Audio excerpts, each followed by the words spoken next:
Good morning. We continue in the Gospel of Mark throughout this season together, and I invite you now to hear these words from the second chapter. And as is our tradition, in honor of the gospel being present and born among us, I invite you to stand in body or spirit as you're able to hear this word from the Gospel of Mark. Jesus went out again beside the sea. The whole crowd gathered around him, and he taught them. As he was walking along, he saw Levi, son of Alphaeus, sitting at the tax booth, and he said to him, "Follow me." And he got up and followed him. And as he sat at dinner in Levi's house, many tax collectors and sinners were also sitting with Jesus and his disciples, for there were many who followed him. When the scribes of the Pharisees saw that he was eating with sinners and tax collectors, they said to his disciples, "Why does he eat with tax collectors and sinners?" When Jesus heard this, he said to them, "Those who are well have no need of a physician, but those who are sick. I have come to call not the righteous, but sinners." Now John's disciples and the Pharisees were fasting, and people came and said to him, "Why do John's disciples and the disciples of the Pharisees fast, but your disciples do not fast?" Jesus said to them, "The wedding guests cannot fast while the bridegroom is with them, can they? As long as they have the bridegroom with them, they cannot fast. The days will come when the bridegroom is taken away from them, and then they will fast on that day. No one sews a piece of unshrunk cloth to an old cloak. Otherwise, the patch pulls away from it, the new from the old, and a worse tear is made. And no one puts new wine into old wineskins. Otherwise, the wine will burst the skins, and the wine is lost, and so are the skins. But one puts new wine into fresh wineskins." The word of God for the people of God. Thanks be to God. Please be seated.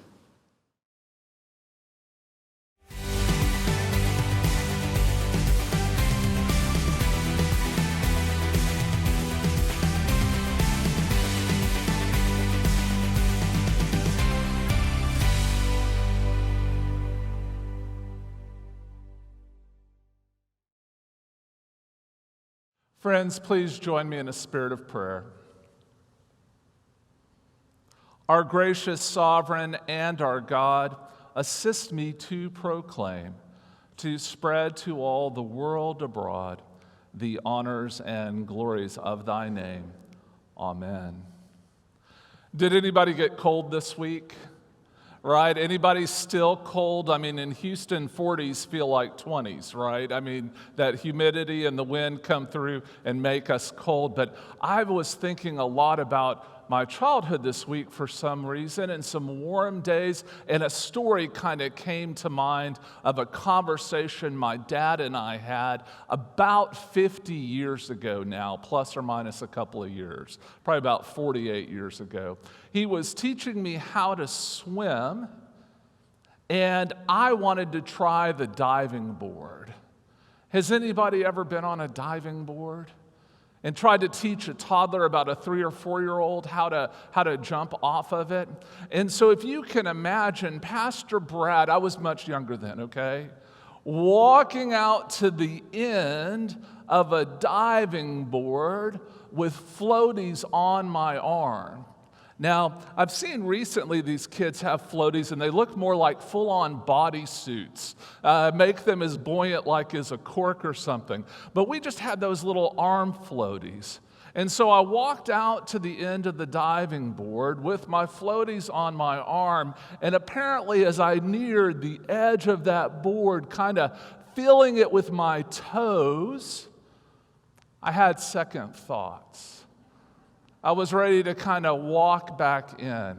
Well, as my dad saw this going on and a line of other kids building up at the back of the board, he dove into the water and came over and got right underneath me there on the end of the board. And our conversation went something like this: "Brad, are you afraid? Do you want to go ahead and jump? I'll catch you."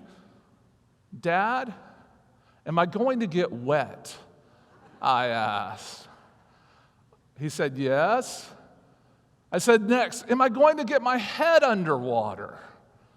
He said, "Yes, but we'll go down together and come up together. And so I jumped.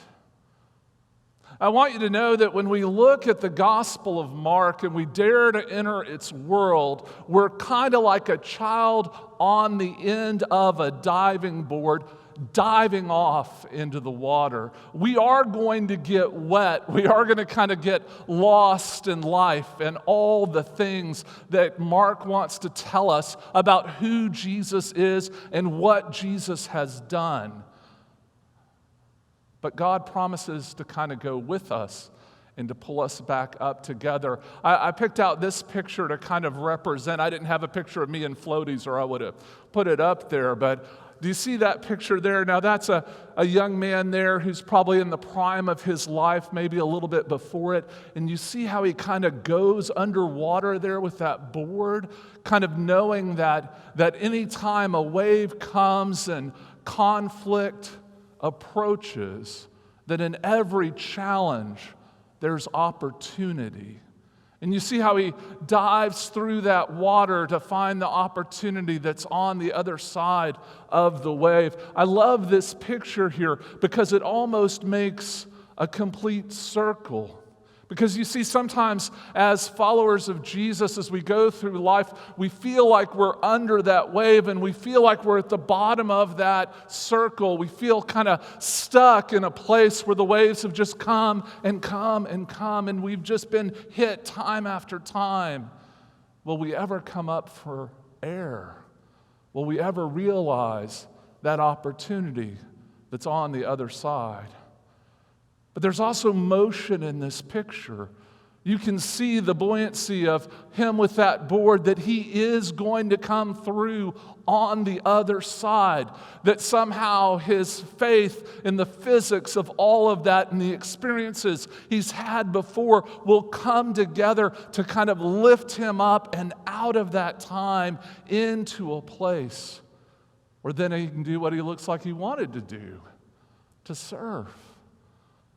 The Gospel of Mark likewise kind of pulls us into this story and reminds us of an energetic God who's deeply involved and part of our lives, who's like the person under the diving board, who's there for us and with us, but also too who expediently pulls us through a story that brings us out on the other side. He's an amazing author. The Gospel of Mark, just to give you a little bit of a backstory, if you couldn't tell from what we read today, is story after story after story after story. It doesn't slow down much to explain. It's one thing after another after another. Even in a short reading today, we got what some other Gospels put as 3 separate stories.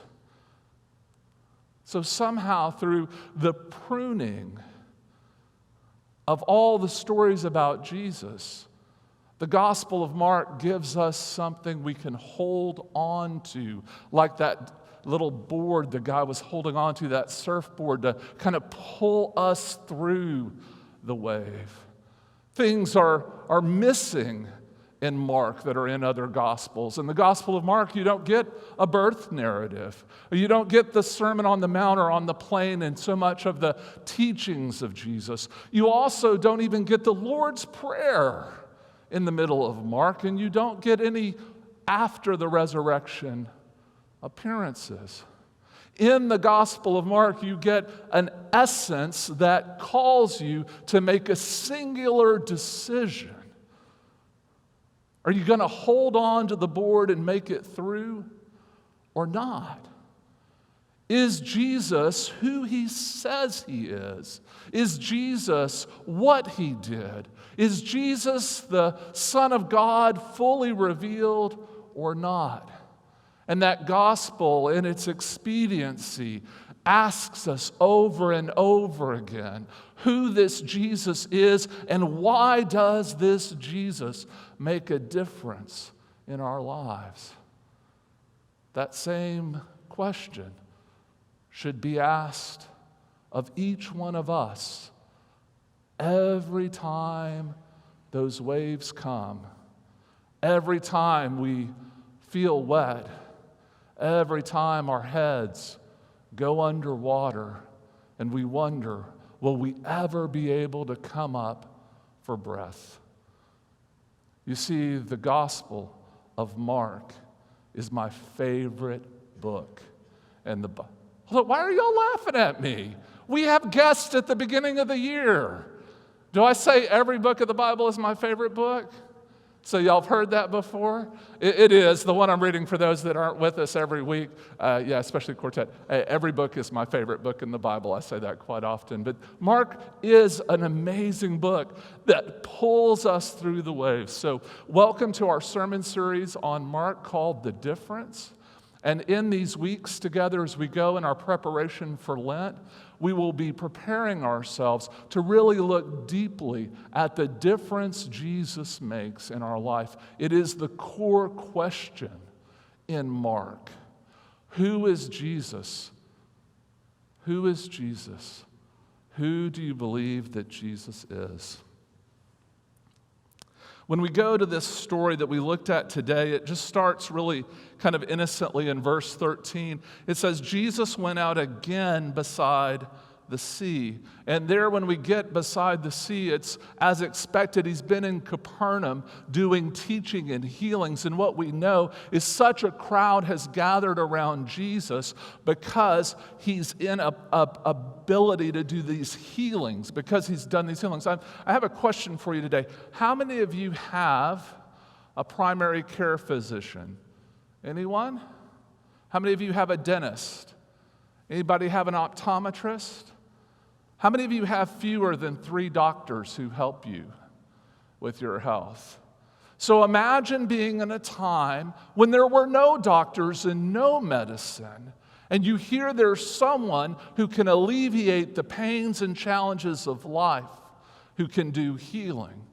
When the Bible tells us in Mark that crowds gather just before this story, what we're told is that some people had climbed up onto the roof of Simon, whose name is Peter's house, and literally peeled back the roof to lower their friend before Jesus. I know many of you are familiar with that story, the man on the mat. That's immediately before this.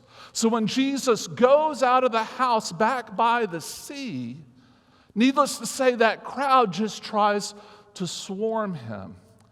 Now, the waters there look a bit different. They're a little bit of a natural kind of amphitheater. It's very rocky there by Capernaum in this fishing village. This is the spot where this is at the same coast. We don't know where Jesus actually stood. I like to think it was between those 2 rocks because I got to stand there, but he probably walked by that. But there in that place, it's very rocky and a natural amphitheater, so we're told that the crowd gathers and Jesus teaches. Then as his teaching is going on, there are people just going about their life. What's a little bit different about the ancient world is how many of you drove here? Right? Did anybody walk? No? On the way here, did you pass like a gas station? Anybody go past a grocery store? Anybody go past someplace where you could get things fixed, like your car or other stuff?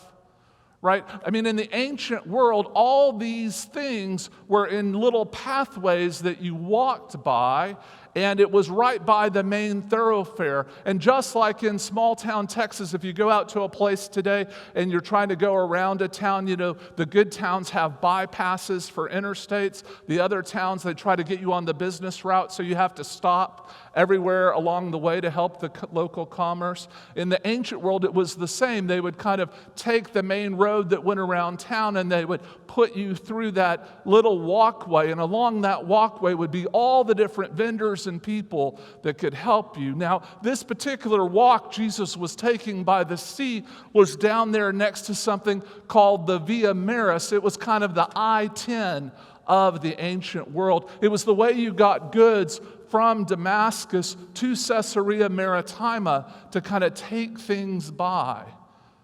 So all the crowds from that road, when hearing there was a faith healer, go to Jesus and surround him. Likewise, that is the perfect place to collect taxes. Because taxes in the ancient world worked kind of like customs do today, where when you change countries or localities, you have to stop and pay taxes. And so there was a guy named Levi. Now, this is meant to be a bit of a joke, because Levites are the people who work the temple. They are the people of faith.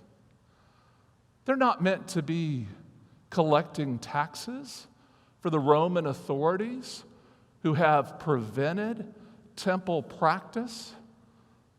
But we're told that there's this man, Levi, whose name is a joke, a disgrace, who is continually doing things to hurt the people and taxing everyone who comes through.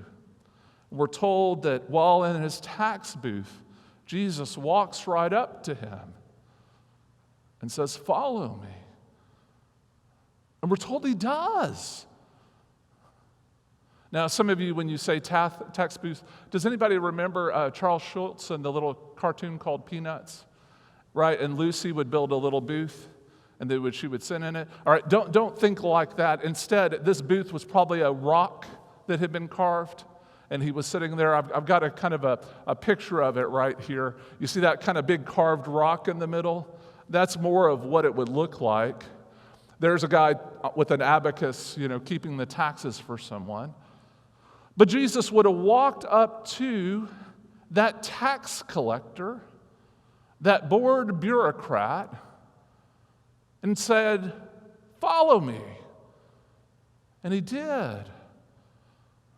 Well, that person who worked that table and collected all that money, he had wealth. And so we're told that all of a sudden they're at this dinner table, seated around for dinner. And it's a table that's big enough that a whole group of Pharisees can be there, and their scribes can be there with them. It's a whole kind of party seated around this table. But don't think of a table with chairs. It's kind of a place where people lounge down and they lay down, and there's an open area in the middle where servants can carry and place food. And in that place and in that time, they can't imagine. Why is it that Jesus is eating with tax collectors and sinners? Because it would be assumed at that time, if someone had wealth, if somebody had ability, if somebody had money, that they were buying into the Roman system and living a life that was habitually bad. And so there in that place, they ask that question. Others ask, how can it be that John the Baptist's group all fast? How can Jesus feast? And then at the end, we get this really strange statement of Jesus to kind of answer that question.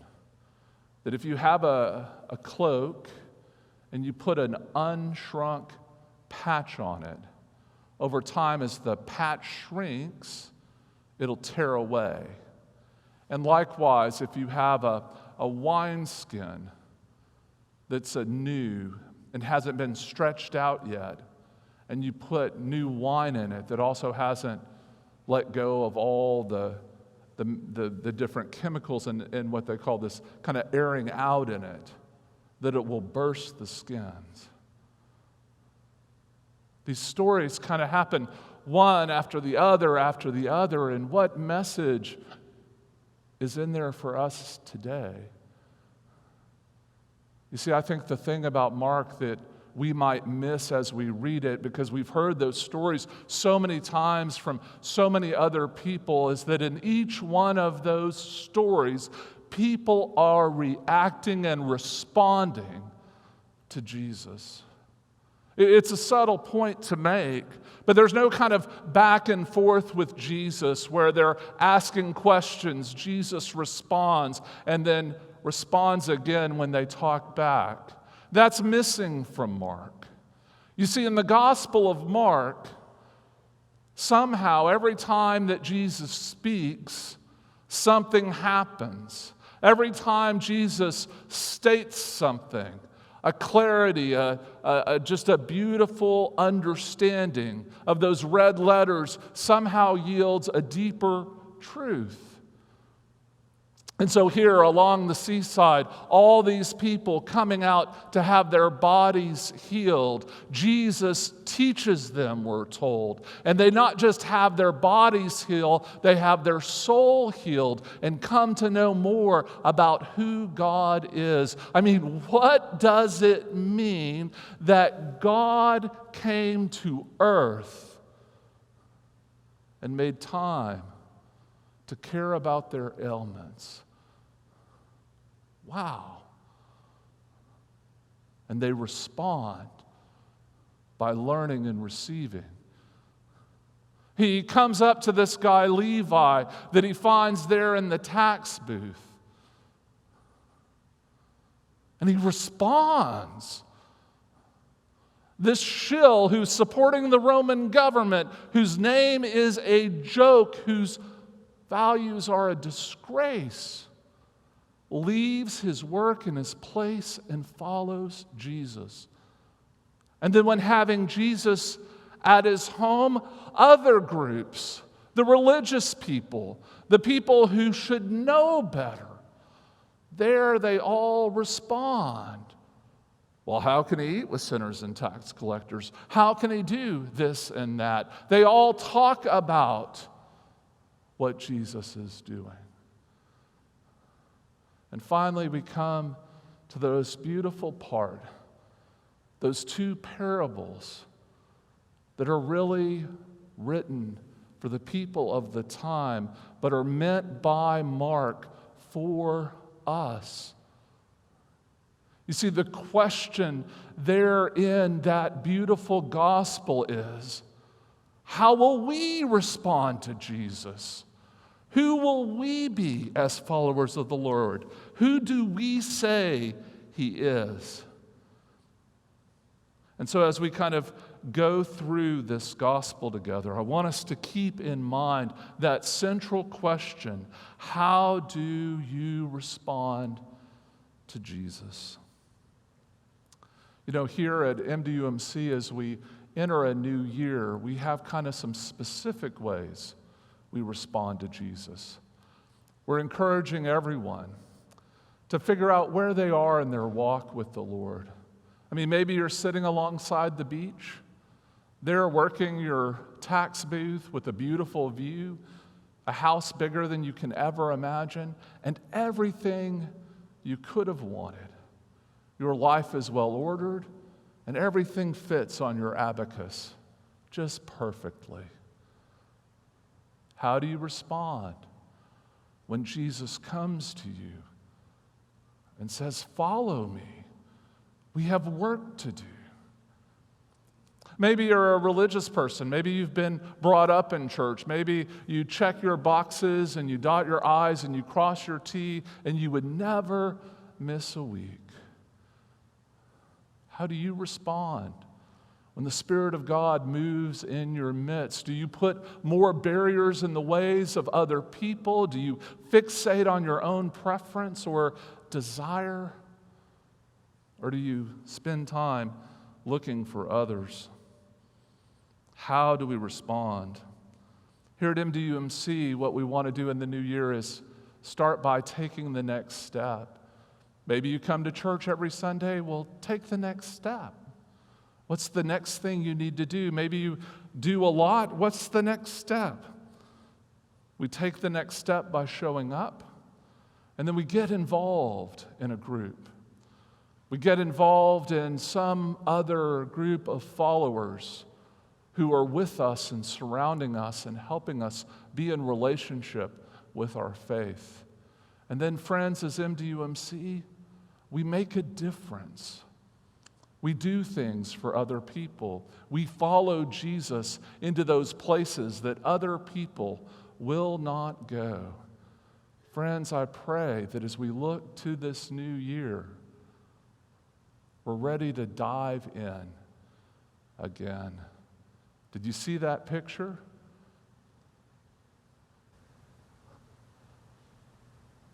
Do you think he's happy? I see the unbridled joy of someone who knows that God will see them through. How will you respond to Jesus?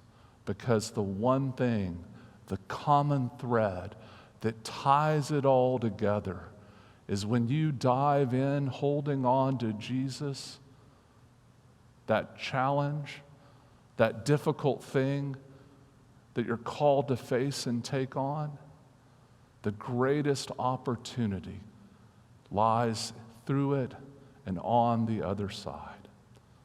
May God bless all that we've said this day and help each one of us move ever closer to holding on to the one who can make all the difference. Amen.